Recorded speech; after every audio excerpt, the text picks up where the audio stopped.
Η βελγική Λεκό πρωτοστάτησε μαζί με την Λεσουάρ στις αποκαλύψεις του τεράστιου οικονομικού σκανδάλου Qatargate. Όπως αποκαλύπτει μιλώντας αποκλειστικά στον Sky ο επικεφαλής της έρευνας της εφημερίδας Ζουλιάν Μπαλμονί, το ρεπορτάζ για το σκάνδαλο είχε ξεκινήσει από το Σεπτέμβριο, όμως ακόμα και τα μέσα δεσμεύονταν μέχρι η αστυνομία να κάνει την πρώτη κίνηση. C'est-à-dire que ça a permis d'aller perquisitionner le domicile d'Eva Kaili malgré son immunité parlementaire. Et c'est extrêmement rare en fait dans ce genre d'investigation de réussir à trouver de l'argent liquide, parce que c'est une pièce extrêmement importante.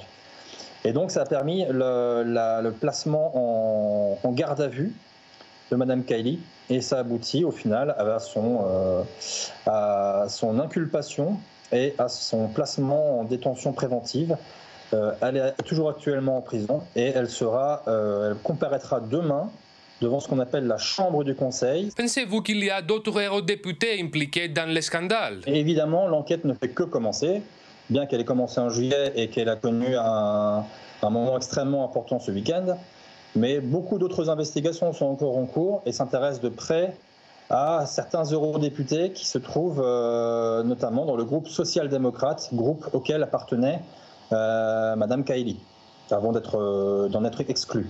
Alors parmi ces groupes, il y a des noms qui sont sortis, notamment ceux de deux eurodéputés belges, qui s'appellent Maria Arena et Marc Tarabella, qui ont tous les deux émis des votes allant dans le sens du Qatar, alors qu'ils tenaient des positions assez radicalement différentes plusieurs mois auparavant. Parmi ces personnes-là, Marc Tarabella, comme on l'a révélé ce matin dans l'Écho, a fait l'objet de dénonciations lors des auditions menées sur les personnes gardées à vue et qui sont aujourd'hui inculpées. Η εκτίμησή του για το μέλλον της υπόθεσης είναι πως ακόμα δεν έχουμε δει τίποτα από όσα πρόκειται να προκύψουν. On a envie de dire que les enquêteurs ont ouvert une boîte de Pandore. C'est-à-dire qu'il y a beaucoup de personnes qui sont actuellement sous investigation.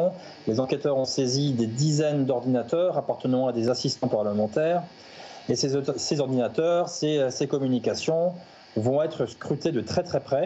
Qu'est-ce qui va en sortir? Est-ce qu'il y aura d'autres personnes qui seront impliquées?